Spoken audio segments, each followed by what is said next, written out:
Hello, hello, and welcome back to the club. I'm one of your hosts, Katie Hoy, and I'm here with my best girl in the whole world, Miss Ashlyn Clark Gober. Ash, how are you doing? I am doing so great. We are recording this on a Saturday, arguably the best fucking day of the week. Like, I cannot express how I woke up without an alarm. I just, I had my slow morning, got to hang out with Susanna. And now I'm doing like my favorite thing ever, which is just yap with Katie. Yep. So as usual, we both Snapchatted each other for like an hour before this podcast even started. But now we get to do it in real time, and it's the best. How are you doing? I am doing amazing. I'm here with yet another backdrop. So I'm just like always switching it up, doing the unexpected thing. But I am back in my house, which is Thank such a blessing. God.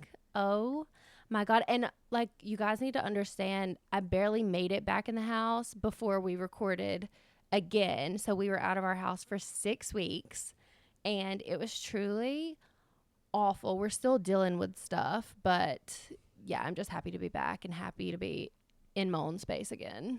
Right. No, I totally agree. Like, I can't imagine having to go back and forth like that. And then for those at home who haven't gotten to talk to Katie every single morning, she was going back to her house every morning to like make breakfast, kind of do some catch up stuff, and then just like see how the house was going. Yeah. And the amount of times that there was just no update from the insurance company or from like any of the construction people, it has been a wild ride, even from the sidelines. So just living through it, oh my God, I'm so sorry, but I'm glad that you're back, even though it's still livable.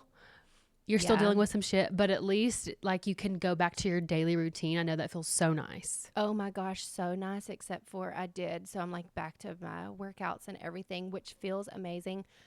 When I tell you, my legs are so sore. I literally am walking around like I have a stick up my ass. Like, I can barely go up and down the stairs. The first leg workout in weeks. Yes. Seriously, like, I'm not okay. And the thing is, like, I didn't think I pushed myself that hard. So, like, I'm really scared for when I finally do. For like, whenever you do. Oh my God. Yeah. Yeah. That's going to be tough. Yeah. But No, I actually haven't been able to work out either. And so when I do go back, I'll always just like preferentially do legs. And I always regret it. Like, I'm sore until the next time I go back to the gym. And I'm like, fuck, I just got unsore yesterday. I guess I'll hit them again. yeah, no, it's been a wild ride. I've done 2 upper body days and 1 lower body, which thank God for that. Cause usually I do like a 2 and 2 type situation. Ain't no way I could have hit legs twice this week. Like, I seriously can barely, like, when you have to sit down on the toilet and you're like holding your breath. And it hurts. Yes. Yeah. So anyway, but I'm trying not to complain too much because like the flip side of that is I'm staying with my in-laws yet again, and I'm not having my own routines and my own food and stuff like that. So I'm extremely happy to be back, and like I'm not going to complain about a single thing at my house because I'm just so happy to be here. Good for you. Yeah. It's giving growth. Also, so I do enjoy your backdrop mainly because it matches mine. So we are matching backdrops, and we're also just 2 t-shirt girlies today. That's right. Just casual Saturday, recording with the girls. It's giving cool girl weekend. I'm loving it. So tell us you want to talk to us about your outfit? I would love to talk to you about my outfit. So this, I have formally named it as my game day shirt. So mine is a Coven of Witches. You girls have probably seen this all over like TikTok and Instagram. I got it from an Instagram ad, and it was funny because like not 2 weeks later, Ashlyn sends me a screenshot of this exact same Instagram ad and says, "Oh my God, I need this." And I said like, you need this. Oh, right. Well, I got it. So it's a Coven of Witches. It says girls will be girls. And like, I feel like it's football themed because they're like in a huddle. So they're like planning their next move. And yeah, we're at last Saturday as well. And I'm back again this Saturday. Like, it is spooky season. I don't care what anybody says at this point. It's September 14th. And the girls who are fall is September 21st. Get out. It's fall. It's fall. It's fall. It's actually not just fall. It is Halloween. I went outside yesterday and in Utah, it was like breezy, but sunny. But like the shade was a little bit too crisp for shorts. We were walking and I was like, it's fucking Halloween. That's Halloween. Crazy. Yeah. I'm so excited. Yeah. It's Susanna's first Halloween. We have not picked out what she's going to be, but there's a ton of good options for babies. But I don't know. So she tried to take her first step yesterday at the park, or I think it was 2 days ago. And she's getting really confident about standing up by herself and without pulling up and then taking one step, but she hasn't done more than that. So I'm wondering if by Halloween she might be walking. Oh, so now I'm my like trying to gosh. put that into play with her outfit. So we'll see. That's crazy. I cannot fucking wait to see her little in a Halloween outfit. I don't care what it is. It can be literally her little anything. legs. Oh my God. Have you I seen, know. I saw on Instagram, it's like an easy like way to do like make babies dress up as like a thing of grapes, and you just put them in like a purple onesie and you stick those little like play balls like all inside their onesie, and then you just do like a toboggan with some leaves, like a green toboggan with leaves. So cute. That's Susanna so would cute. eat at that. But yeah, no, I can't wait to see whatever you're gonna put her in. I know it's gonna be spectacular. Oh no, I cannot wait. So why don't you tell us about your shirt? Oh my God, my shirt also has a meaning. So this is I've never heard of this brand until I moved here, but it's called Blue Bison. Have you heard of this? They do a lot of like mostly graphic tees and tanks, but it says Mount Olympus. And the reason I got this one is because I summited Mount Olympus. I think it was 2 weekends ago, maybe 3. And let me tell you, the walk down from the top of that mountain almost put me in my deathbed. Like I thought going up was going to be the hard part. Yeah.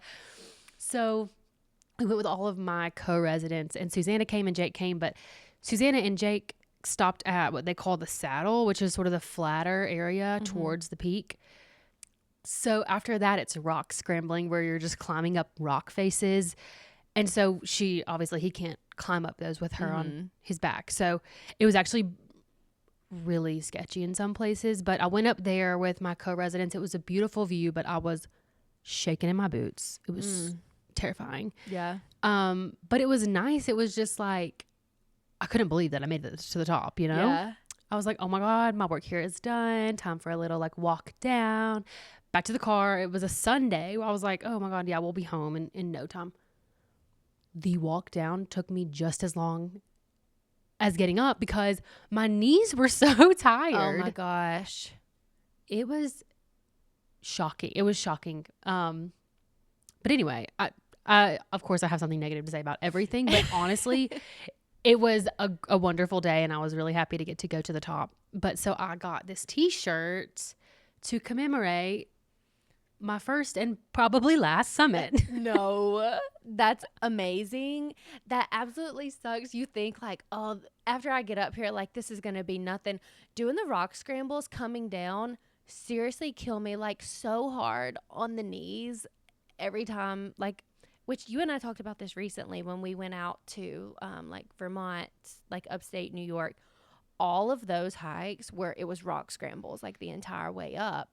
Truly, I preferred going up to coming down. Like, it's so hard on your body. There's just like a lot of movement involved. And I found myself constantly being like, how can I take this step down with as little muscle usage as possible? Yep.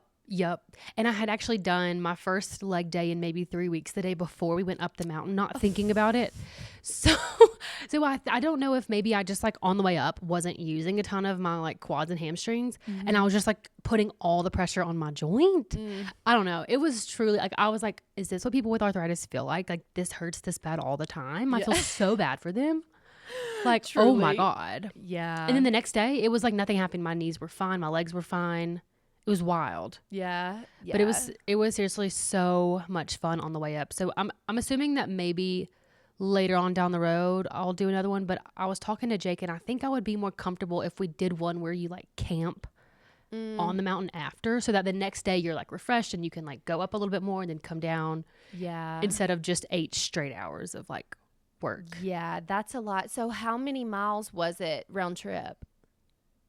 It actually wasn't that many miles. I want to say it was something like 10, Oh, maybe like 9 or 10. The problem was the grade of the mountain. So yeah. we've done double that length of hikes that only went up half of that elevation. Mm-hmm. So going straight up, and then the problem with my knees was coming straight down. Yeah. There was no like flat spots on the way back down to like rest your joints. So Yeah. it was interesting. That's why I told him, like, next time I'm fine doing a longer hike over multiple days. I don't mind 10 miles a day as long as it's not up and then straight down. No, that's a lot. And also, I don't know if you're the same, but like that, I don't know what the muscle right beside your like shin bone is, gets so sore as well. Yeah. Your anterior tibialis. Yeah. That's where you get shin splints. Yeah. Oh my God. Yeah, totally. That's a tough one. But yeah, so I think we have a long weekend coming up in, I think 2 weekends. So we're trying to plan out like, where should we go? There's so many national parks near Salt Lake that are like drivable. Obviously my dream would be Glacier, but I think it's already going to be a little too cold. Yeah. Yeah. It's unfortunate. And that's not super drivable. I think it's like 7 hours. Yeah. So it's not like it'd be fun for a weekend. I think it would be a good week trip, but not a weekend. Yes. And we have also promised that we will go to Glacier together. So you can't do it without me. So right. Yeah, I don't know why you would even consider that. That's like so rude. But it's funny too, because Hoyt and I were trying to plan our trip, and he was like, well, what about Montana? Because we obviously love it out west. And he was like, we could do Glacier. And I was like,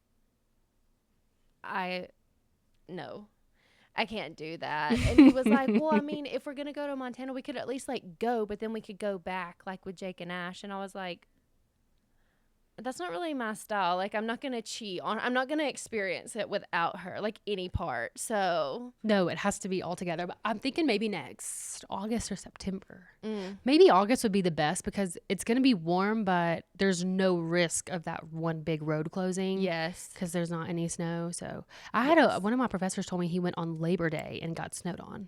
Like literally the first weekend of September. So that's crazy. Yeah, that's the risk that you run, and that's why like we have really great like anniversaries. And I know that Hoyt and I always go on a trip. I don't know that that's necessarily like y'all's thing, but we have great anniversaries. But if you want to do any kind of like mountainous something like that, you kind of run the risk of the park being closed around the time that we got married. So that's the only part that stinks. But we also only got married a couple days after you guys, right? Yeah. So you are the 16th. Is that right? It's 16th or 17th? Yeah, that's right. 16th. And we were the 5th of October, obviously the best month of the year. So, oh my God. Wait, I have to say something. Okay. So Hoyt and I just got back from a wedding in the Outer Banks. It was gorgeous. And this is like a PSA to the girls. Look this place up. If you are looking to have I would say mid to smaller sized wedding, look at this place. It's called the Chesapeake, and it's in Corolla, North Carolina, which is in the Outer Banks. You have to have 4-wheel drive to get to it because you have to drive on the beach. And like, don't look at this as like, oh, you probably like have to have 4-wheel drive. It makes it easier, but like we'll be fine. You won't. You have to have 4-wheel drive. Like there's no way to get there without it? Yes. You have to drive in thick sand, and like people were getting stuck left and right. So anyway, y'all, this place was gorgeous. It was the perfect weekend. They rented it out for like, I think they rented it Thursday to Sunday, which it was Labor Day weekend. So we ended up just like staying an extra day, but they rented the whole place out. They brought in all the like food, all the alcohol, everything. It's got like 24 bedrooms with like ensuite bathrooms. Oh, wow. Oh my gosh. It was I didn't realize that you guys stunning. were staying in the place that they got married. Yeah. That is so nice. It was amazing. It was like a B&B, but like there's not like hosts or anything or like other people there that you don't know. Like you rent out the entire place. It was stunning. It's right there on the beach. You can just like walk down like we had a beach day. There's a huge pool. There's 2 hot tubs. There's grills. There's like multiple places to get married. You can get married like on the beach, but then there's also this huge like gazebo area, which is where they had the dinner and the dance floor. Oh my gosh. I think there were like 100 guests at the wedding. It was seriously like probably the best wedding that I've ever been to in my life. It was perfect. Well, I'm happy for that girl. I know. People had said that about my wedding, but like now that you're saying it about you were there, and now that you're saying this, like I have to assume that it has usurped mine, but that's okay. I wouldn't say necessarily usurped. I feel like just the location that it was at, like it kind of it offered quite literally everything. Like you're physically on the beach, and it was seriously perfect. You know what it's giving like me, it's giving me deja vu because I'm still reading The Paradise Problem. Like it's making me feel like that's where you were. You know what I mean? That one was an island, but still it's like a private area on the beach. Everyone's staying together. That sounds magnificent. It was seriously everything. And girls, if you're looking to get married, like look this place up. Again, it's the Chesapeake in Corolla, I'm North sure it's Carolina. super affordable. I don't know. I would say probably not. But like, again, I don't know how people are getting married in the year of our Lord 2024 without literally having to file bankruptcy. So Going bankrupt? Yeah. Yeah, So, there's yeah. no way. that's insane. But yeah, best of luck to you. Hopefully someone can afford it. And if you can, invite me because I would love to go back. So speaking of the Paradise Problem, do you have any updates for us in that regard? Yes. So this is a book that I talked about over 1 month ago that I had just started. Katie recommended it. It was a rom-com. I was like, oh, I can't wait for a little palate cleanser.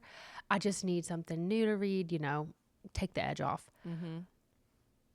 The way I hated it, like I almost DNF'd it. I could not stand the way this bitch writes. Like, what's her name? Christina Lauren, and it's 2 girls. Okay, y'all need to get it together because the parts that I just like wanted to slam the book shut and cringe and throw it down and never pick it back up. Katie bullied me into not DNFing it as if it was so easy to read. It was blah, blah. It's still a little bit like pulling teeth to get me to get through a chapter, but the plot, I will say, is getting more intriguing to me. Like it's finally starting to pick up. I'm at this point, I think I'm maybe 3/4 of the way done. And so I actually give a shit about what's going to happen. Yeah. But every time it is dual POV. And every time the female main character's chapter comes, I have to stop. She's so,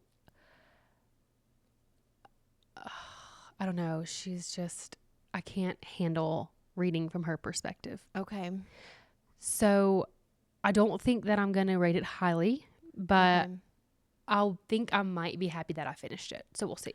Okay. I think so too. And the female main character, I had to make some mental tweaks about her in my mind. I could not picture her the way that was described. We already talked about her pink hair. Yes. There were a couple other, I think, like smaller tweaks that I made. But I think that you'll be glad that you read it. I think that the ending is like really great. And this is a perfect example of reading is subjective. I think I read this. It was after we had finished some book for the club that was fucking awful. And so this to me, I was like, take your God. pick. We've read like 5 awful ones in a row. So, yeah. But that's also when I started reading it, was after that most recent and terrible book. So I was so excited for a rom-com because they're usually easy breezy, beautiful, not a big deal. I can get through them in a couple days. This one is taking everything in me, and I think it makes it worse that I don't have a ton of time to read every day. So when I do read, I get like 30 minutes, and I really want that to be a hard-hitting 30 minutes, and it just hasn't been. So but that's okay. Fair. I think I will finish it probably this weekend or next week. And then I also tried to read. So when I decided I was going to DNF Paradise Problem, I asked around some people like, oh, what should I read now? And I had a friend at work recommend Butcher and Blackbird. I'm worried about her. Like, what the fuck kind of recommendation? This is the craziest.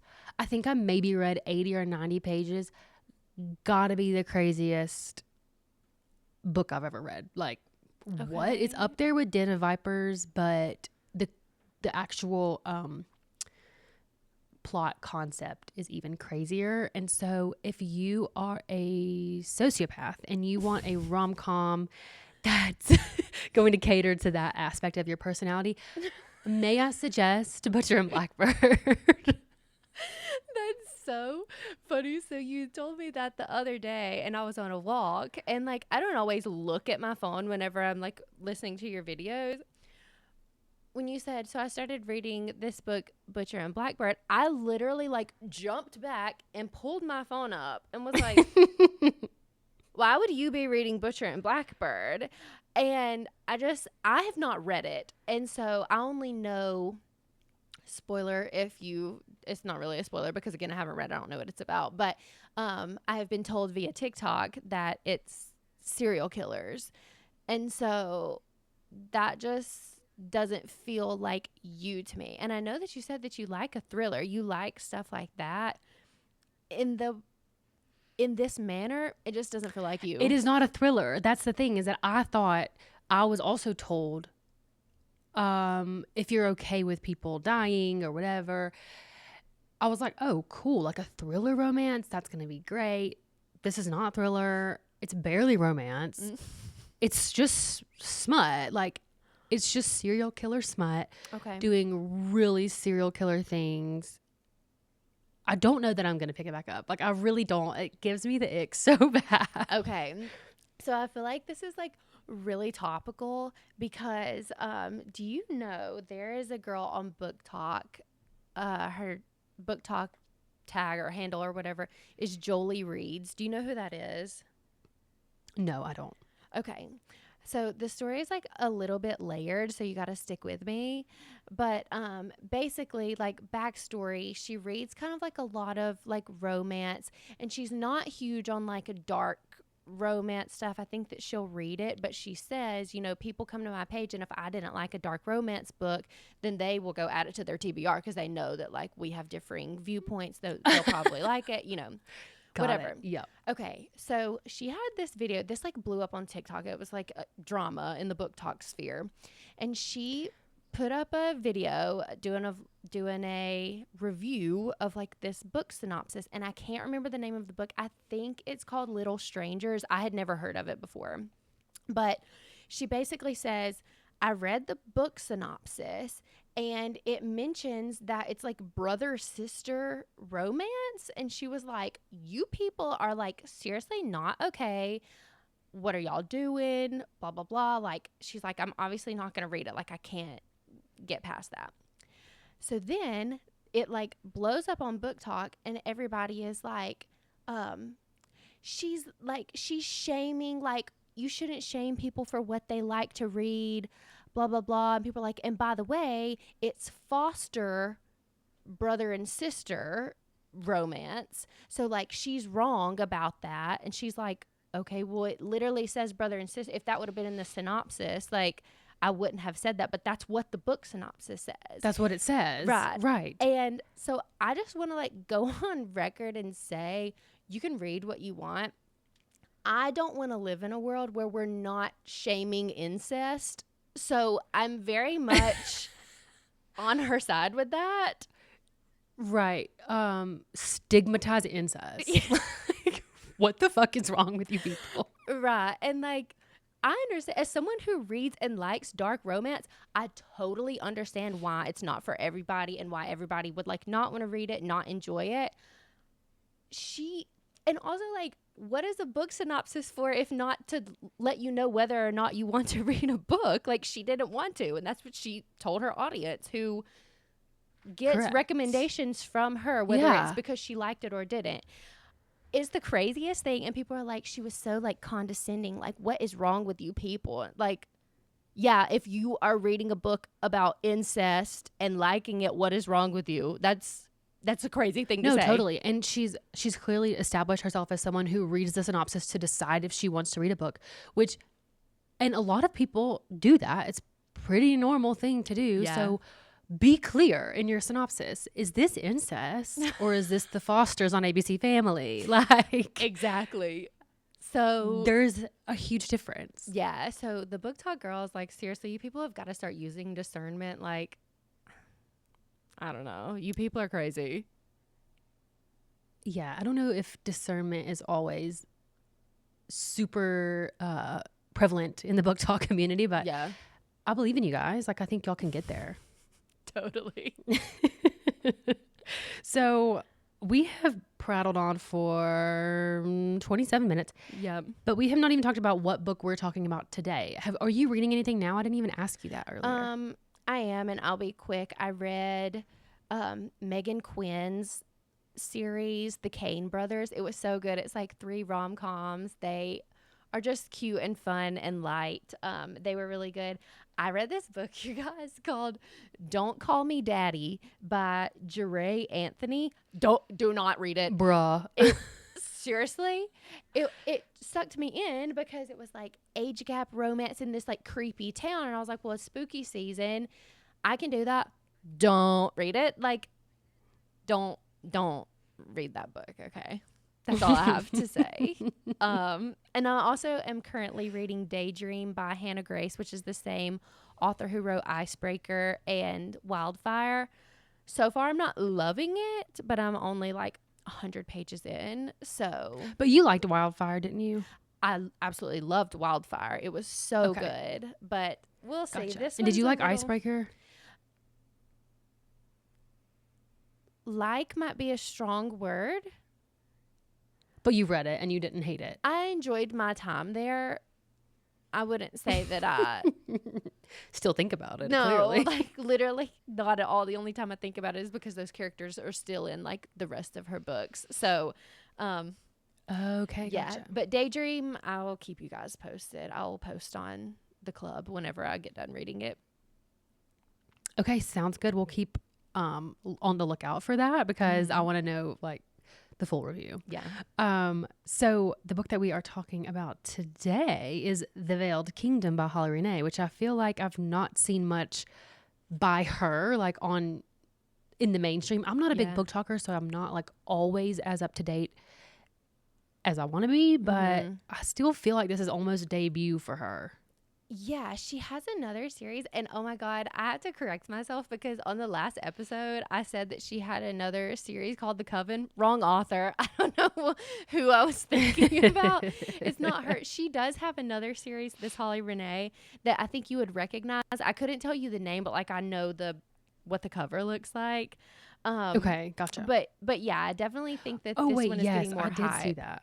Okay. Let me see. Yeah. Continue saying what you're saying. Okay. I'm just looking around. So I was just going to say, I also forgot to say in the last episode that the second book just came out. So the second book dropped the day that our last episode dropped. And that's like the reason why I chose that book for this month was because like the next book would already be out. And so that one is called The Hunted Heir. And then the third book drops March 18th. And it's called The Rivaled Crown. Ooh, cool. Okay. Yeah, so we'll see. These books are so short. The second book is 240 pages. Oh my God. Okay. Interesting. Yeah. Her other series is called A Kingdom of Stars and Shadows. I'm going to put it up to the camera so you can see it. It's very familiar looking, but I don't know that I saw like a ton of reviews for it that I remember anyway. Yeah, no, same. So, that's her. Do you want to get into our author biography and the book synopsis? Yes. Well, I wanted to, and now it's like not allowing me to reopen my document. Okay. Heather. Would you like for me to read the author biography while you try to get that figured out? Yes, please. Okay. So this book is The Veiled Kingdom by Holly Renee. Okay, it looks like the author biography is written in first person. So it says, I'm Holly Renee, a small town East Tennessee girl who is obsessed with all things romance. I love bringing flawed, sassy, and real characters to life in a way that makes you feel like you've been best friends with them for years. No two Holly Renee books are the same, but if you love real, relatable, fun female characters and swoon-worthy heroes, I'm your girl. When I'm not writing or reading, you can find me momming so hard, being disgustingly in love with my husband, or chilling in the middle of a lake with my sunglasses and a float. #lake life. I have a 6-year-old little man and 4-year-old wild girl who are both as crazy and sweet as they come. You can keep up with all our shenanigans on Instagram. Kill me. That might have been the worst thing that I've ever read. It's giving millennial and like in the absolute worst way. It's giving like elder millennial. Like, you know, for a fact she wrote this wearing a chevron striped dress and bubble necklace. Ew. I was so excited for you to read that. So I had put this together I guess it was like a few days ago, and I saw this. Let me just say, I was cackling imagining Katie read this, and she delivered. When I was trying to get it, copy and paste it from her website, though, her website gave me a seizure. Like, everything is like JavaScript, just like video, pop up. I was like, stop. I just want to hear about you. And I tried to get an older one from like her Goodreads, but it was like before she had kids and before she wrote this series. So I didn't really have anything new to work with. And so, oh my God, her website was a shit show. Wait, I have to go look. It was at hollyrenee.com. I think so. I don't know if it will still pop up the same way on your Findle, but like on the desktop, it was a train wreck. Wow, this was a lot. Oh, she's a cute girl. I hate to like say She's that so about cute. her, but like, what the fuck was that? That was seriously, I was not expecting that. Also, like, I was like, okay, it's written in first person, but maybe that won't be that bad. Seriously? And I have to disagree. Okay, we're not saying like obsessed with all things romance. I hate when people say all things blah or all the things. That seriously, it's all like, the things makes me want to blow my brains out. Are yeah. you 50 years old? Like, have you ever had an original thought? We're not going to say all the things. I hate all the things. I hate describing literally anything as sassy. And I have to disagree. Like, I don't feel like I've been best friends with her characters for years. In fact, I don't know them, which we'll get into that. Swoon-worthy heroes where, I don't know. So I think she might be a little bit delusional, and that's okay. But like, I think she used to be a nurse, which is very much in line with all of this. Not like in a negative, like, I don't hate nurses. I don't think that I don't know. I think that a lot of millennial type people who act this way are very interested in nursing as a career, is what I'll say. I would agree with that. I think it's kind of like nurse like Stanley culture. Cup, bubble braid, like, you know, the thick platform New Balances still to this day. Like, it's just a lot of it is very in line with what I've seen in the nurse culture. Yeah, and I think this maybe is a little bit more shocking because I did not feel this way about her writing at all. Like, I really did not feel like the writing was cringe per se. So I'm actually shocked. I was gobsmacked, bitch. Okay. So let's move forward to the synopsis, which is also in first person from the FMC's POV. Okay. Fleeing my father's cruelty, the wicked king who robbed me of a future, I face death in the streets, caught between a rebellion and a tyrant's reign. Captured by those who sworn to kill me, the rebels remain to blind my true identity, the missing daughter of the despised king. Faced with an impossible choice, I stand before them, join the rebels, or face their blades. Yet Dacre, the son of the ruthless rebellion commander, becomes torn between suspicion and a desire that mirrors my own. He allows no one to touch me, tries to protect me, yet threatens me at every turn. As secrets are weaved beyond our hidden realm, a fierce battle unfolds within me. As I get closer to the rebels and their cause, my loyalty to my kingdom clashes with my undeniable devotion to Dacre and the burning connection between us. In a world where love and hate are two edges of the same blade, I find myself caught in a delicate dance between forbidden desire and my looming destiny. Okay. This was like word salad to me a little bit. I don't know that. I think so. I don't know that it relayed things in a way that it's giving TTPD, like the way. It's a lot of words, a lot of big words, but they don't come together to say many things. That's exactly the point. Like when you were reading it, I was like, I don't know that I've even comprehended one like main point from this. um, I don't know. I kind of feel like neither here nor there about this. So Yeah, I agree. I do think it encompasses everything in the book in a fine way. It doesn't give a million things away. It's fine. It's not a big deal. I mean, it could have been like 2 sentences, but yeah, it isn't. So totally. there's nothing we can really do about that. Right. So jumping into like our actual review, a mere 37 minutes later, let's start our character lineup. We can start with Nira, the female main character. Okay. She like did get on my nerves a little bit, but I mostly just kind of felt like indifferent toward her. Like I can't say that I've had a single thought about her since I left the book. I feel the exact same way. She was definitely not a character I felt like I've known my whole life. Definitely not. She was just somebody that seemed to serve a purpose as the female main character without making me feel a lot of feelings. I thought she was fine. I will say, even in the synopsis, I don't really understand her internal conflict because her dad's a piece of shit. He killed her mom. He beats her ass. He's the king. She's the princess.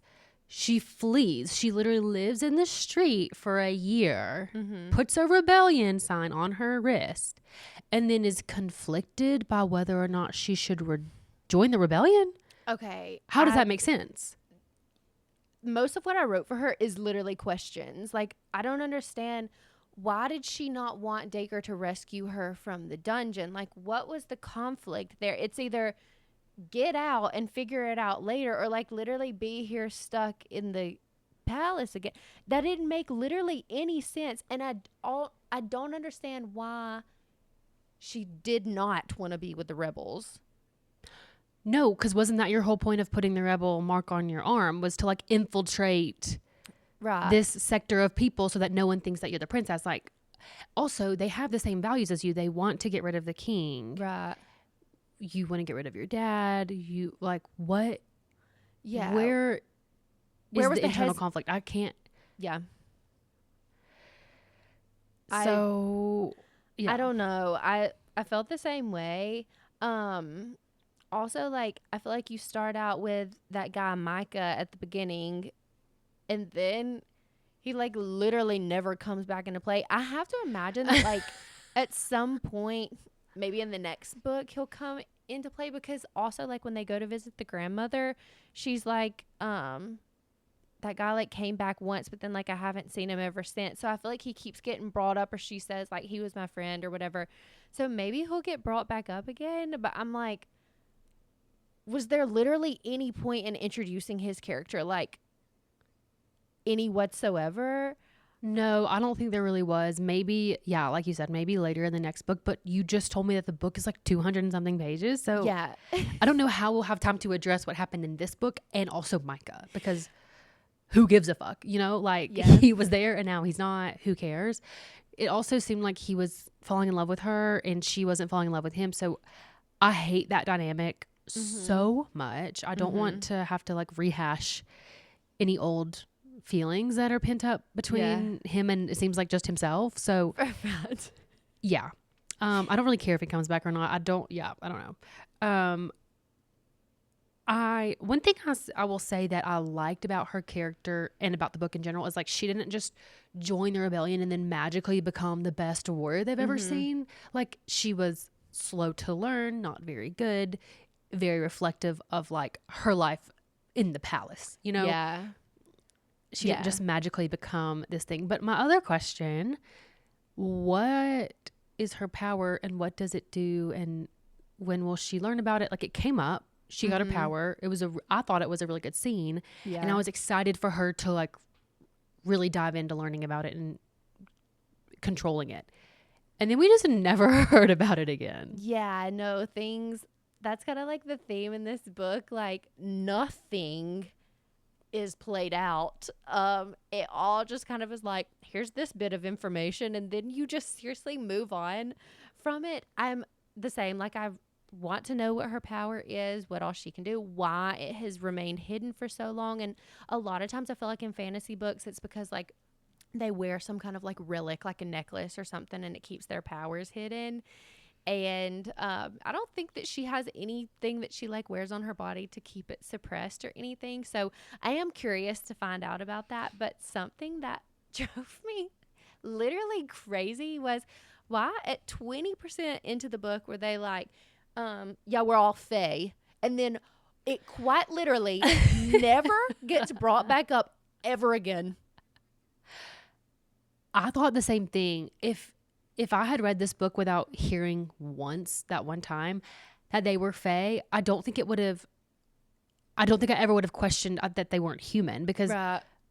or like some sort of humanoid being with powers. Like, Mm-hmm. I don't think you necessarily have to be fae. That was kind of just thrown in there random, like just very laissez-faire. And I was so confused about how it affected their characters because she didn't have like any strength. She wasn't good with any kind of weapons. Mm-hmm. It did not positively impact her life, and I didn't feel like the men were overly fae either. No, and also like they didn't talk about like lifespan, nothing like that. We don't even know No, how it was old, never brought up. Yeah, we don't even know how old Dacre is. Like we know that she's 19, and I don't know. Yeah.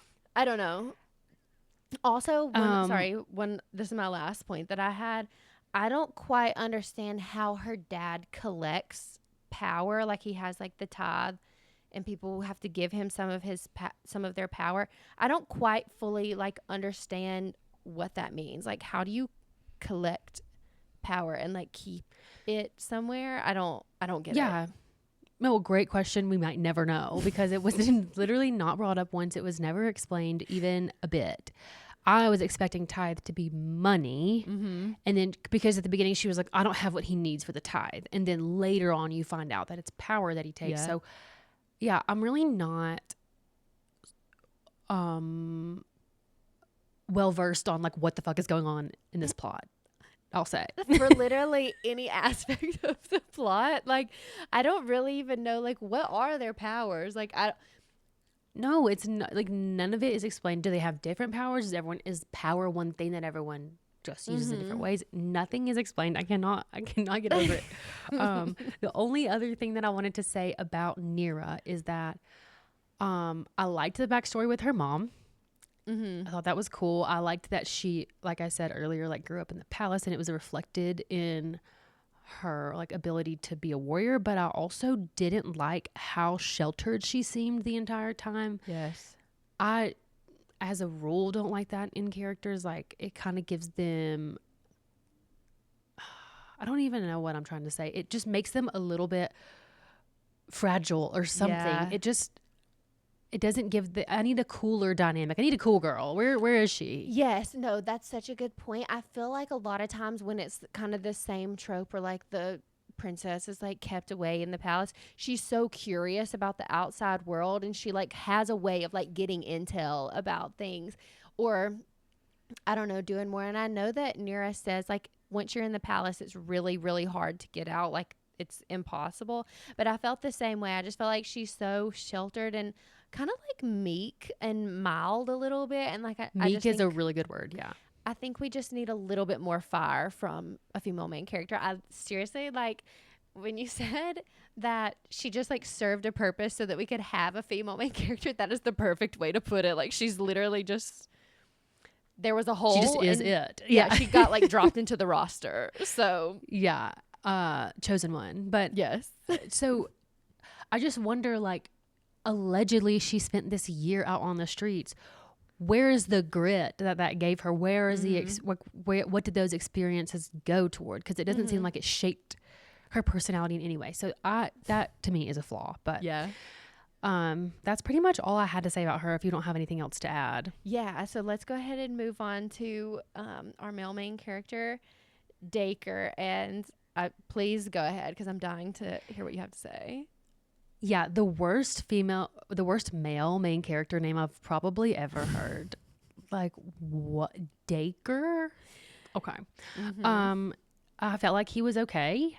I personally did not need his POV. I think that we could have gleaned everything we needed to know from Nira's point of view, but alas, we were given Dakers, and it really didn't add a lot of depth to him, strangely enough, because I feel like once we get another person's point of view, I always think back to when I was in maybe 9th grade and Divergent had come out, and then there was like what's the last one? Allegiant. I think it's Allegiant, where you get like 1 or 2 chapters from Four's perspective. It made me want to sob. I was so happy to hear from him. Like I was like, yes, like oh my God, like, you know, I love it. And so from then on, I've always kind of enjoyed having a male's POV. Same with A Court of Mist and Fury, or is it? I think it's Mist and Fury where you get Reese finally. I was so happy to get it. I didn't need it. No. On this particular instance, like I could have done without. And I think that because of like the way that she designed his character to be, like he's supposed to be this like dark, like asshole kind of guy and like really vocal sexually. He needs to have a little bit more mystery to him. And so getting inside his head, I don't need to be there. I need to see all of these experiences from Nira's point of view, so that like it feels more like she can just describe him and not actually like get his real true thoughts about things, because I feel like it makes the build up a little bit more, which was something that I felt like was lacking. I did not feel the tension between the two of them like at all in this book. That's a really good point. I think I would have liked him a lot more if he was more mysterious, but she did not give him almost any depth. He was just an asshole. Yeah. Like just an asshole. He was never nice to her. We had these like weird little snippets of like, oh, I'm conflicted because I actually feel like I care about her. Like, why am I having this sensation that I want to interrupt her and Aaron, and, you know, just like that kind of thing. But it only happened once or twice. So it really didn't help the plot because he never addressed that feeling. He never told Nira he was feeling that way. It was really underdone. His whole character. Yeah. As I feel like most characters, like we have other characters listed here, but truly like we really only got the 2 main ones. But I feel like she made him a little bit like too irritable. It's not working for me. And I also like for him to have that like level of dialogue during like the sex scenes, I felt like she did not build him up to be this like hot and sexy like sex god enough for him to be able to pull that off. And I absolutely hated it. I absolutely hated it. I don't think that he was developed in any, like, I didn't even want to hear that. I was like, shut the fuck up. Like, actually shut up.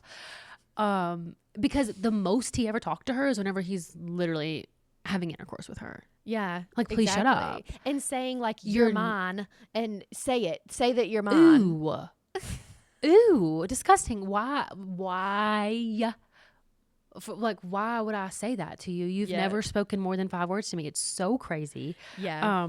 I was also, like you said, he was not built up as like this hot, big, like sex god. Like no, like I couldn't really picture him really.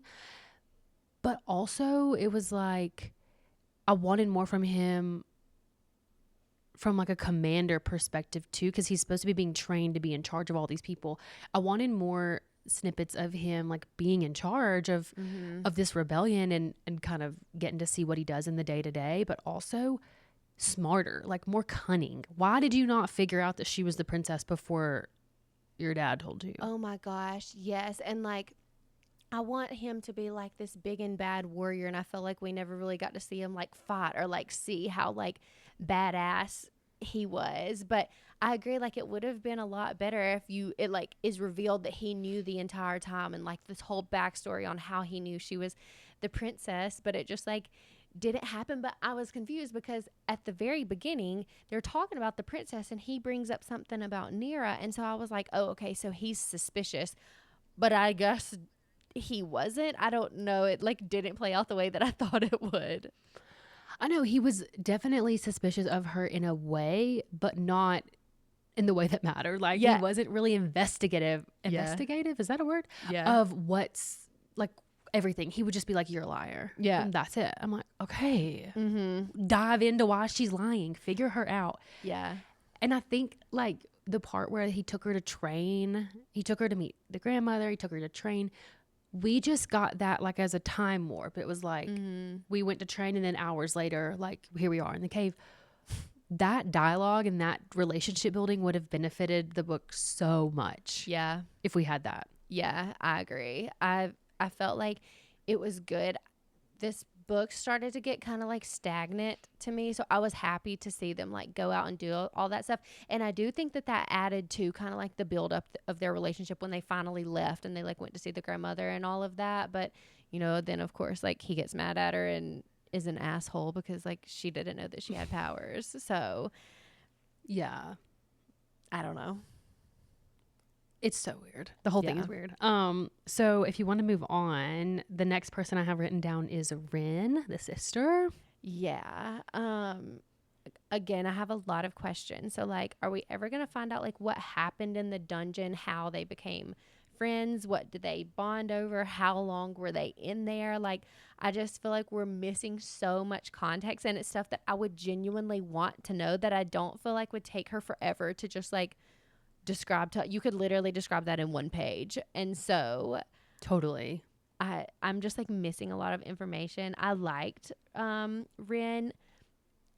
I want her to be more badass and like cool, and I just feel like we didn't get a lot from any of the side characters. We got the most from her, so I guess I just have to be happy about that. But like, I just wanted more. I wanted way more too. I think that she was a good addition, and I think when we first met her, I thought she was going to play this huge role in Nira's life. And even towards the end, she was like, well, I guess me and Ren are friends now. Like, yeah, no shit. No shit. You guys have been together for weeks. Of course you're friends and you share a room. I think we could have there's just a lot of insight from just the mundane day-to-day stuff that we missed out, whether it's with Ren or with Dacre or whatever. This is the only part of the book where I felt like we got a little bit of a more glimpse into Dacre's personality outside of just with Nira, because they had a it seems like a pretty good relationship. Yeah. So that was nice, but we didn't get a lot of it. Shocking. Yeah. So shocking. Yeah, no, totally. I don't know. Something that like really bothers me in books is when like the two main characters, I guess, it's like the beginning of the book, and the side characters are always like smirking and like have like knowing smiles because I guess they can like sense the tension between two characters. I hate that so much, and I felt like Ren and Kai were doing it seriously nonstop, like looking back and forth and smiling when they were having conversations. I hate that. I think it's so middle school. Like, grow up. Also, Ren talked to her in the beginning about, she was like, oh, I hate your brother, blah, blah. She's like, I'm going to hold you to that.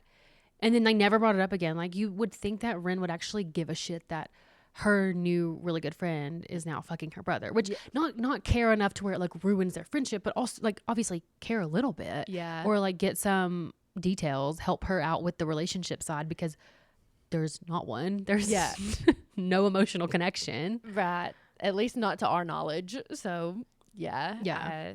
I don't know. I didn't have anything more really to say about her. Like, I feel like No, she could me be either. a great side character, but I guess we'll never know. Or maybe, I don't know. I'm probably going to end up reading the second book because it's so short. So I'll keep you guys posted. Perfect. Next I have Kai.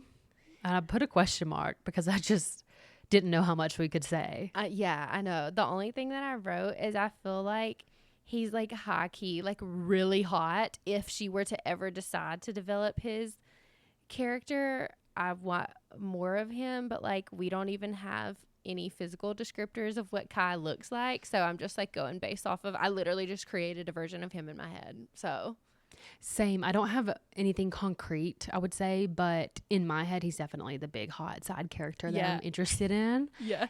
But maybe never will know about him. Another person that I would really love to hear their backstory and like how he got involved in the rebellion and how you know, he and Dacre became such good friends, how him and Ren have developed whatever they have going on, which Yes. also wasn't described in detail. Mm-hmm. So I think there's a lot there. There's a lot of there, but there's nothing that we know. We're not privy to it. Yeah, exactly. And like same thing with Mal. Like she gets brought up at the very beginning and like is kind of a bitch to Nira. But then like we literally don't really hear from her ever again until they're like in the forest and Nira gets like the dagger to her arm and Mal helps wrap it. I feel like there's something there. Will we ever find out what it is? I hope so, but I don't know. I hope so, but I wanted to hate her more before she helped. Like, I was ready to be mad at a character. I was like, yes, I can't wait to like hate a bitch and like, especially you know, a blonde bitch. Like, I love to be mad at a blonde bitch at the beginning of a book, only for her to like turn out to be your best friend. To be perfect, exactly. So I was ready for that, and then she's already like intervening and helping, and I'm like, okay, well, I wasn't mad enough at you yet. Yeah, exactly. But welcome. Yeah, same. The last person I wrote down was Aaron, the like only other male main character that gets multiple lines of dialogue. Right. Yeah. I'm not sure that I like him as a person. He is kind of cringe, but I loved the dynamic and the drama that he brought to the story, because it was like the second he was there, it was on. Yes. Yeah. And it like forced Dacre to have some kind of like outburst or like outward emotions besides, well, I guess not besides being an asshole, but it comes from a place of jealousy and like caring. So I love that. Yep. Yeah. I think that it helped move the needle on Dacre's perception of his relationship with Nira. So I loved that. I also liked that he didn't really give a fuck that Dacre was pissed off. He just kept doing what he was doing for his own ends, which I really liked. I thought he was kind of funny sometimes also, but mainly I just liked the relationship drama. You know, I'm like a super big whore for love triangles. The only thing is I wish that Nira would have given into it a little bit more. Okay, so I agree.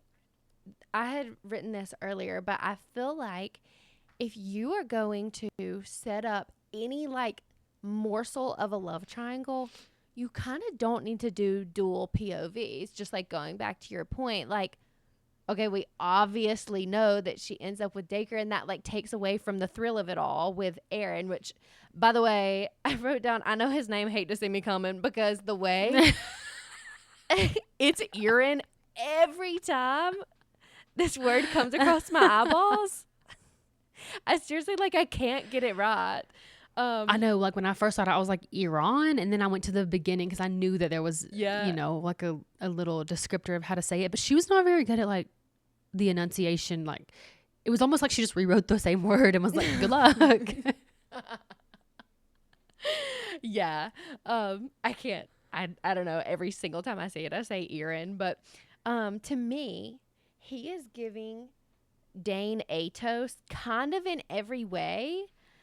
And oh my gosh, that's a great comparison. Yeah. Yeah. And I'm skeptical about him because, like, what does Dacre know that we don't know?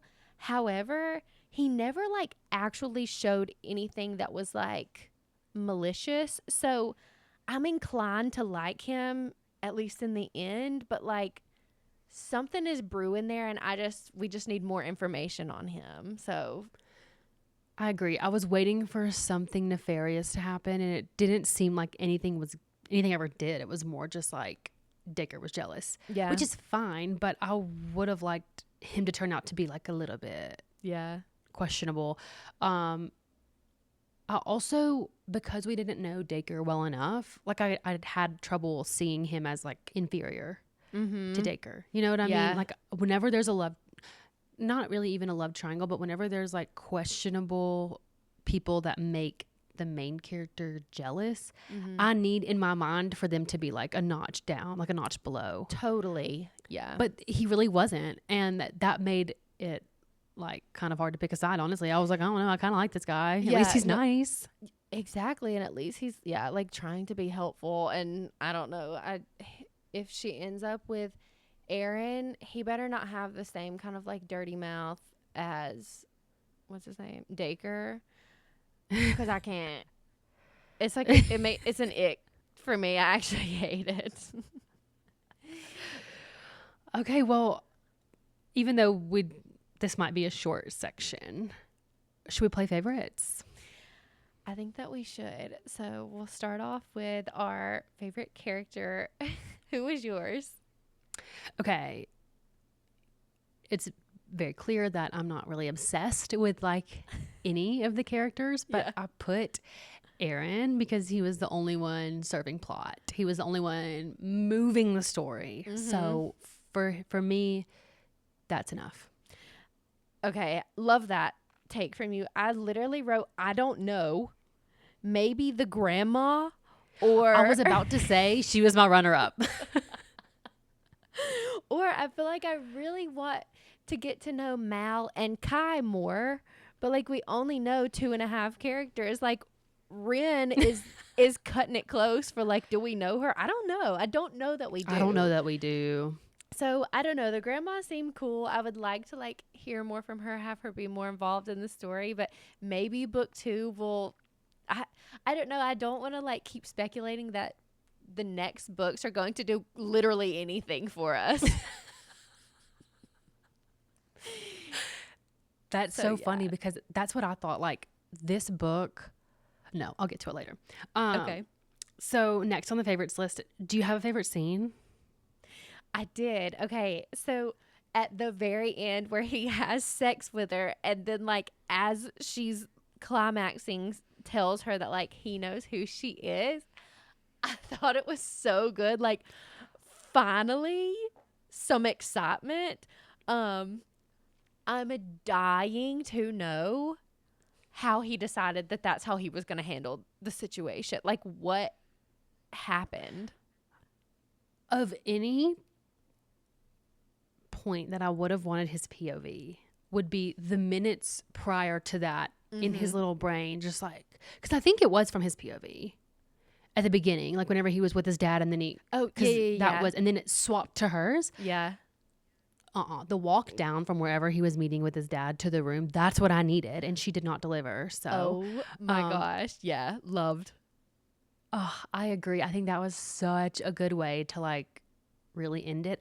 I do wonder if he knew that she was a virgin, would he have still done it the same way? Because obviously he didn't. He found out in that moment as well that she was a virgin. And so I think that's going to fuck him up too.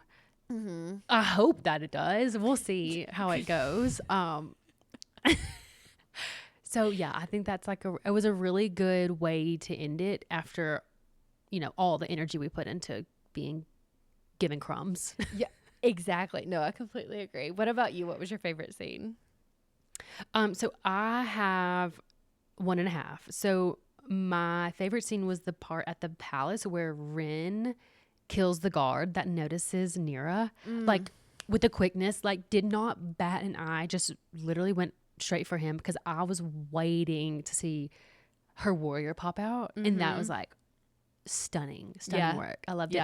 And the funny part was that like no one even really checked up. They were like, yeah, we would have killed him too. Right. Like, it's fine. No, I seriously like I want to love her so much, but like I give me more. I don't know. Yeah, let us have her.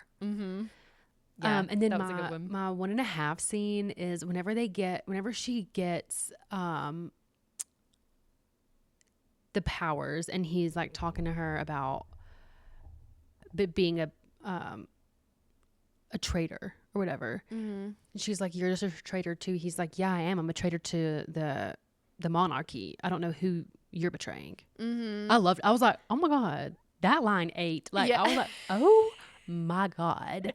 He has a thought. He makes thoughts. Yes, exactly. And he's like smart and like can use his brain to like think critically about things.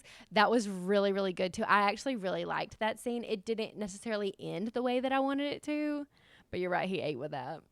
He sure did. Okay, so now it is time for my favorite part. I don't know about you, but it is time for us to talk some shit. So we will start with our least favorite scene. So what was yours? Okay. I believe we wrote the same thing for this, maybe. The cave in the training room when they're like kind of about to have sex, but it doesn't really happen. And the dad walks in. That is nightmare fuel. I never want to hear that again. Like, Yes. that's disgusting. The whole scene to me, starting from the crawl and ending with the, I can't even remember exactly what happened. The whole thing, I was like, I'm ready for this to end. This did not need to happen, especially not in like a somewhat public place. Like, sure, it's the middle of the night, but like, why? Yeah. For some reason, whenever she went to the training room and he was there, I was like, oh, this is perfect. Like, she's going to get to train. You know? In hindsight, it was just a little bit gullible of me to think that. But yeah, I was like, perfect. They're going to get to train. They're going to get to know each other. They're going to talk. No, God forbid they say 2 sentences to each other. Right. And then he literally says like, I'm not in the mood to deal with you tonight. Okay, are you not in the mood to deal with me tonight, or do you want me to get on my hands and knees and beg you to fuck me? It's one or the other. Ew. It's truly one or the other. And again, like, it being in a place that's so accessible for other people, of course someone walks in, but it being the commander, like, it sent me over the edge. I slammed the thing shut. I was like, I'm done for tonight. Like, I can't do this. No, yeah, that was also my least favorite scene. Like, what are we doing? It wasn't hot to me at all. Like, I felt gross and like grimy, slimy hate. Ugh. Okay. Was that the same scene that you picked, or did you pick a different one? No, that was the same scene that I read as well. That's funny. Of course. Like, if you read this book and that's not your least favorite, like, you should read Butcher and Blackbird. So, what is one or multiple things about the book or the plot that you hated? Okay. I just feel like, I think this is probably going to be like a shared thought, but the story just doesn't have a lot of dimension. Like, we're really, really heavy on the, I would say romance, but I would maybe rephrase that to say relationship aspects of things. I felt like there wasn't enough going on in the background, like the whole thing with the rebellion versus the king. That could have been like a little bit more high stakes, just to kind of like add some drama and also some level of plot to the story beyond just like the romance aspect. And I just felt like things were a bit stagnant. I always feel like when something is set in one place and there's not really even talked about like other parts of this world or like any like movement or anything, I always just feel like the story feels stagnant to me. So like both physically as well as the story itself, I was like, come on, like you got to push us forward a little bit more.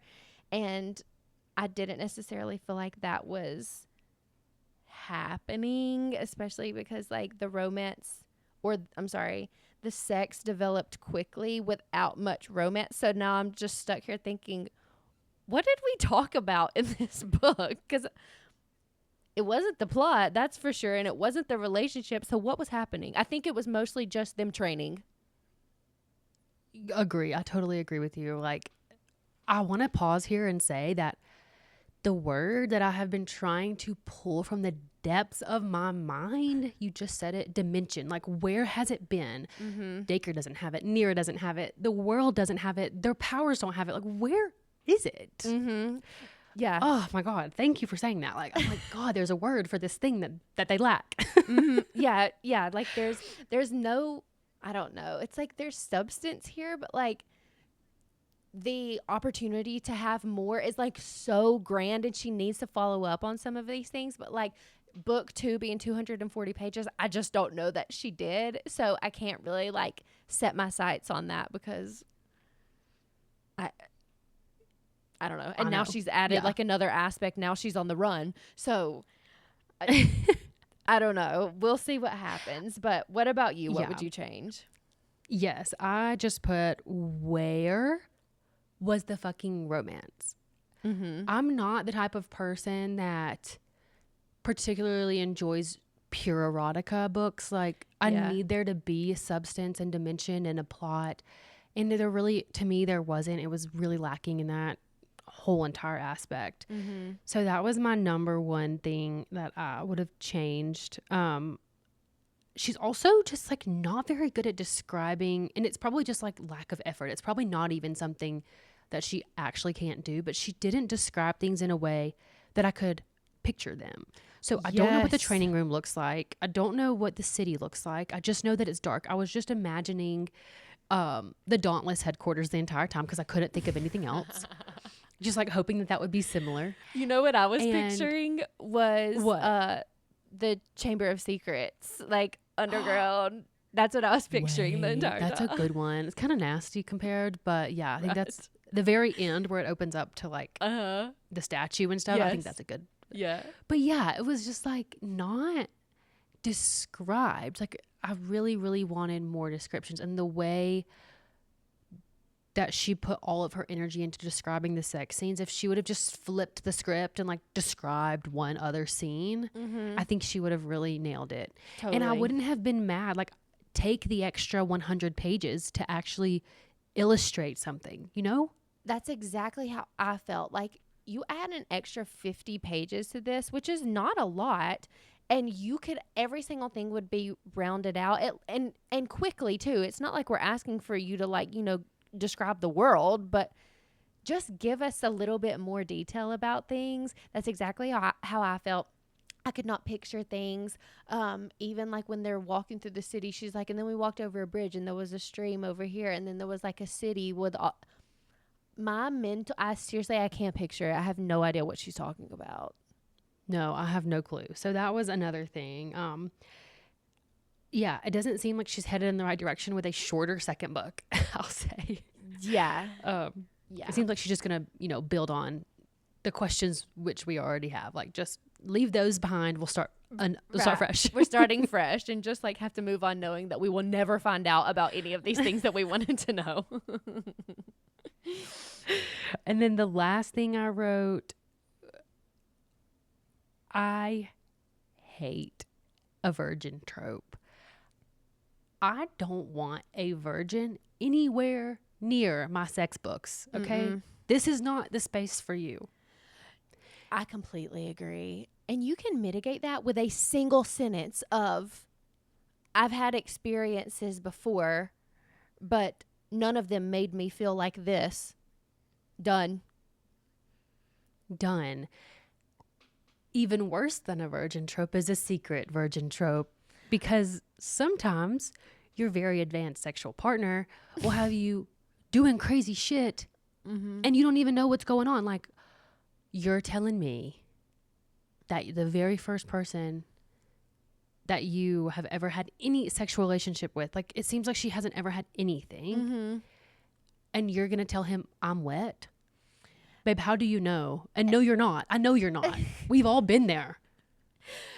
Seriously, like, it's crazy how willing and able she was, because I'm sorry, like, no one loses their virginity that way. Like, where was the blood? Where was the drama? Where was the pain? Like, where was the stopping in the middle? Like, where was the doing things wrong? Like, right.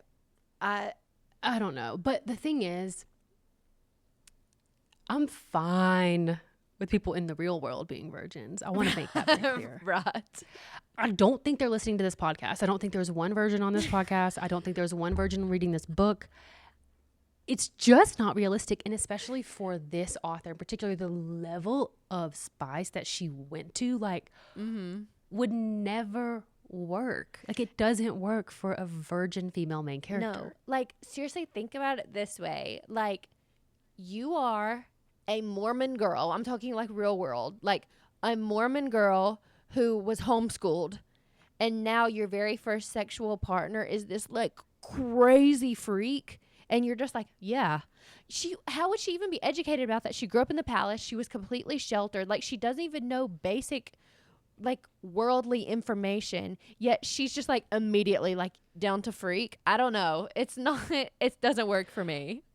It was crazy. And there was no, like you said, there was no build up to this. It was Mm-hmm. from the jump, because he had no clue. He just went straight for it like it was normal. And it was very, very hard. It was hard for me to like read and be okay with, honestly, Mm-hmm. because there's an aspect there where I'm like, it's almost like she can't consent because she doesn't know what it would be like normally. Yes. You know, it's weird. It was a weird aspect. I do have like not a personal point to talk about, but I have a friend that I knew many years ago that was telling me about how, you know, she had her first boyfriend, her first very serious relationship. They were together for years and years and years, but he very much enjoyed getting pegged. And she was a virgin when she met him. So whenever she got out of that relationship and met her husband and was getting intimate with someone else, she didn't know that other men didn't like that. So she brought these things with her in preparation Oh. to peg her new boyfriend. And she was quite confused when he wasn't into it. Oh my God. That is so funny. After this podcast, you have to tell me who this person is.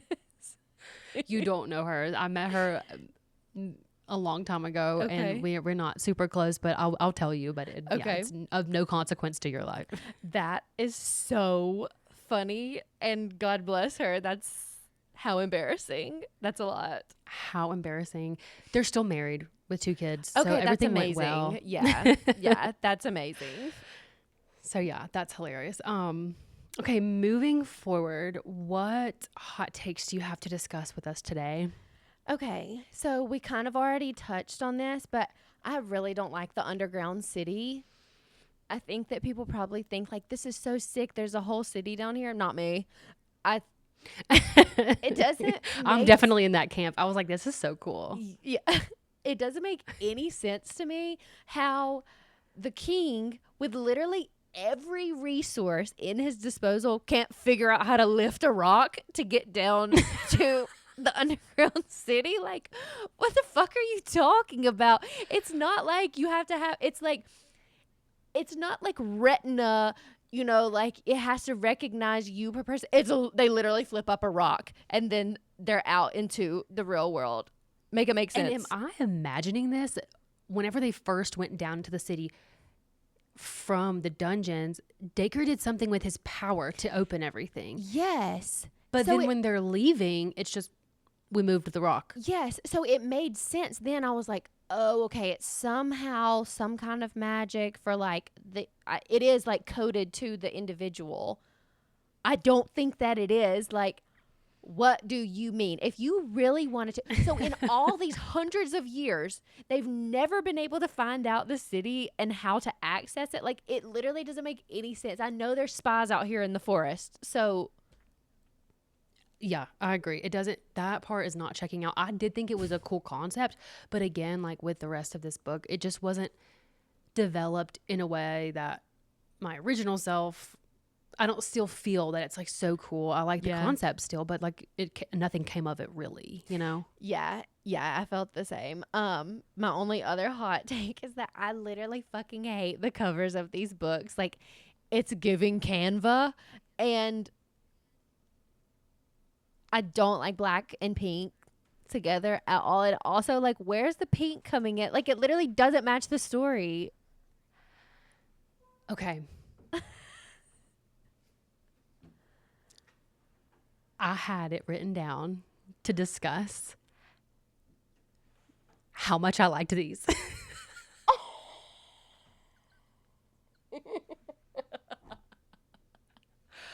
Look at it. I think it's so just pleasing. Like, so the thing is, these are stained glass windows that are very prevalent throughout the city. Mm-hmm. However, there's no sunshine, so I'm not quite sure why they are. Right.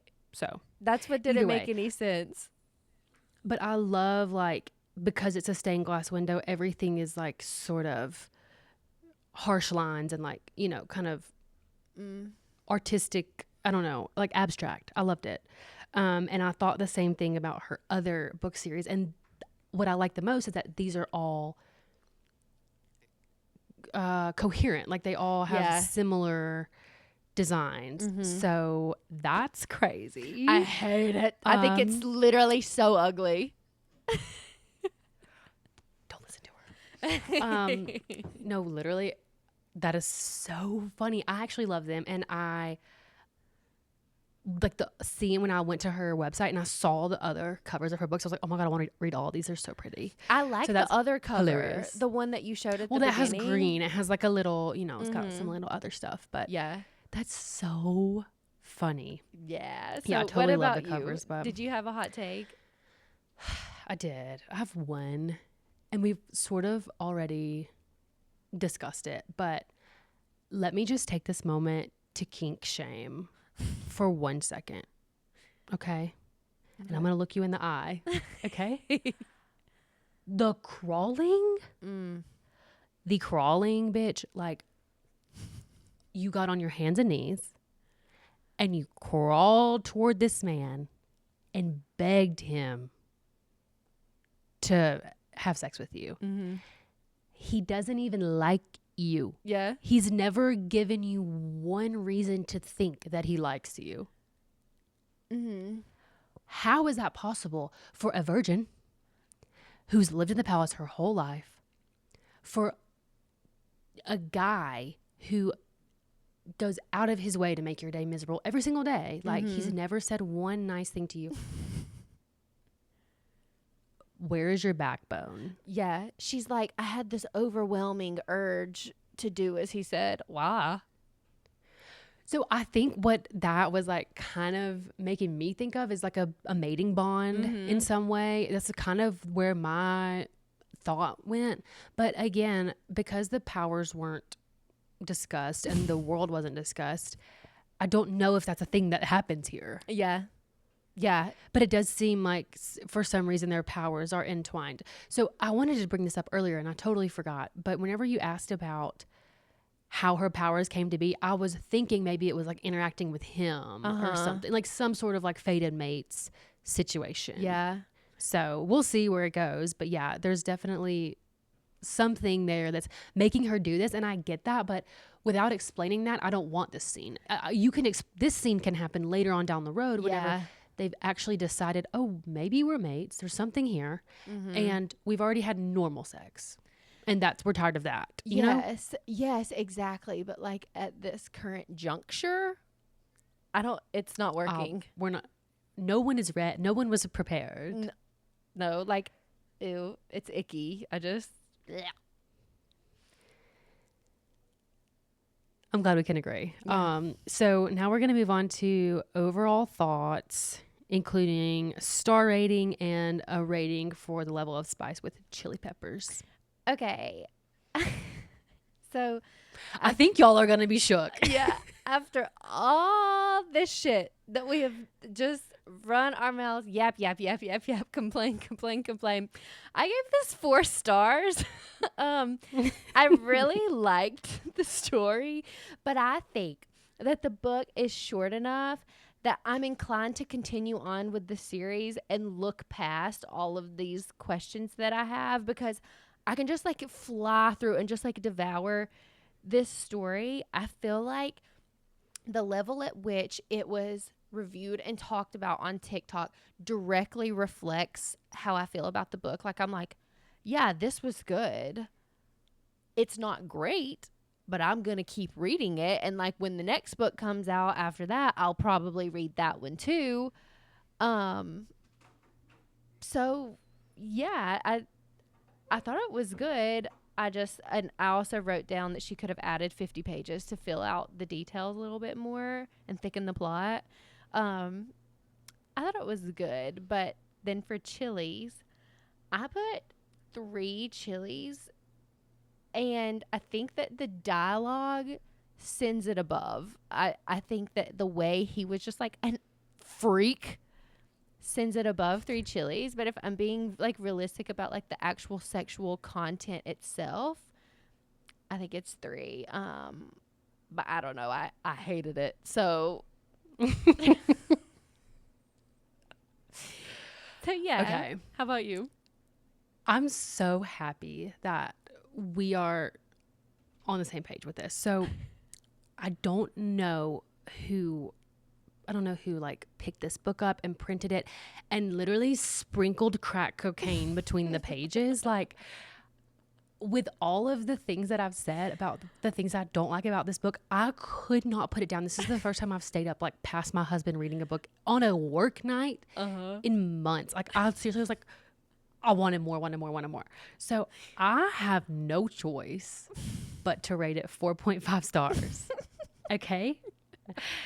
But it is definitely one of those books that would make me embarrassed to recommend. Like, I know my friend that recommended Butcher and Blackbird to me was like, don't think about me whenever you read it. You know, like, forget the fact that you know that I've seen the words on this page, okay? Because it's not reflective of me as a person. I just genuinely, like, I couldn't put it down. Yeah.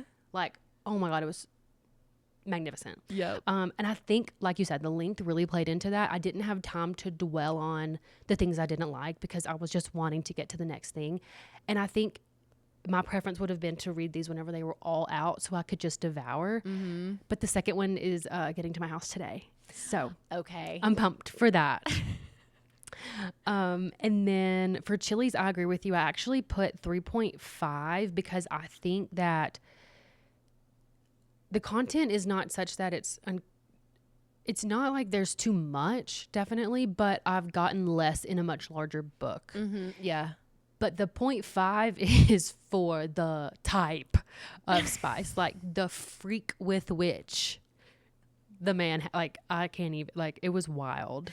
Yeah. So, yeah, it was kind of giving dark romance a bit, but still sort of my level, not to the point that's like uncomfortable for me. I know you didn't like it, but I was still there with us. Yeah. Okay. So next, time to pick a chaser. What are you going to read besides probably 4 more rom-coms before the next month? Okay. So our book for October is one that I'm seriously, like, I think it's going to be really, really good. I've seen countless reviews and everybody is like, this, like, I'm obsessed. So that book is The Road of Bones by Demi Winters. And I won't, like, spoil anything or give anything away about, like, what the basis of the book is. But I think that this is potentially going to be a fate inked in blood if it was excellent. So I'm really excited about that. Another great point is that book 2 is actually out. And so whenever we finish this book, if we like it, we can go ahead and move on to book 2 and be good. The only thing is that it looks like there's a different girl on the cover of book 2 than is on book 1. But, like, with fantasy, you kind of never know. Like, her hair color could just change and it could still be the same girl. That's a good point. It could be the same girl, or it could, shift POVs or something and still have a little bit of one girl but a little bit of the other. Yeah. I'm excited. I actually haven't heard anything about this book except for what you've told me just now. Okay. So what I'm wondering is if I got the audiobook version, you think it would still be in that weird accent? Oh my God. I have no idea, but for your sake, I hope not. Do you think it's still like Nordic, like Scandinavian, you know what I mean? Like Viking-ish? No, the Viking part is the part that I'm clinging to. That's the only thing that I know about this, and like the title, and I've seen the cover. So, and the cover is kind of giving like Little Red Riding Hood. So okay, interesting. I'm gonna look it up real quick. Yeah, we will see. I have a really good feeling about this book. I do think that it's traditionally published, and I can check just to be sure. But, like, I was just about to ask, so it's not Kindle Unlimited. I don't know. I feel like it's been a very long time since we've read a traditionally published book, so this could be really exciting for us, and hopefully, like, we won't run into any of the issues that. Yeah, you're right. I don't see a publisher on Holly Renee's. That's interesting. Yeah, she was on KU. You know what? One thing that I didn't talk about whenever we discussed the cover is one thing that I really like is that she does a lot of these black pages. I don't know if it's this way on KU, but each of the chapters, there it is, starts with a black page. And so, like, the whole first page of each chapter is black. So whenever you look at the book from the side, you can kind of see where your chapters are going to be next. Oh, that was really fun. Yeah, that is interesting. That was definitely not on Miss Findle, but The Road of Bones is not KU. The Kindle version is $5.99. So wait, is that five ninety Oh, nine? there's 2 different covers. Actually, there's 3. But this one, yeah, there's like a lot. Here's the Red Riding Hood one. Okay, I see. And then there's another one that has like a skull, like some sort of like animal skull on the front. So it does kind of seem Viking-ish. Yeah. So we'll see. I'm excited. Again, we haven't done a traditionally published book like in forever. So this will be interesting. Hopefully it like brings everything to the table that we hope that it will. I think it's going to be good. I have one thing that I've really been looking for in the books that we've read recently is an editor. So I'm excited to have that. Yeah, no, exact same. So we'll see. But I'm excited. And I think that's got us for the month of September. This was a good one. I think this was a good one too. I'm excited to read the second one. Again, we will keep you guys updated on our Instagram stories. We do like random book reviews. Mostly Katie does them, but I will drop some once I finish Paradise Problem, this book. And if I ever brave reading Butcher and Blackbird again, I'll let you guys know like what my final thoughts were. But yeah, you can follow us on Instagram at Girlies of the Club, and you can send us DMs on recommending books that you want us to read and stuff like that. I think we have pretty much planned out the rest of this year and maybe January, February, but we're open to reading stuff on the side and giving reviews or dropping an exciting like surprise episode between months. So just keep us updated on what you think is good. Yeah, absolutely. All right, guys. Well, we will see you next time. Bye. Bye.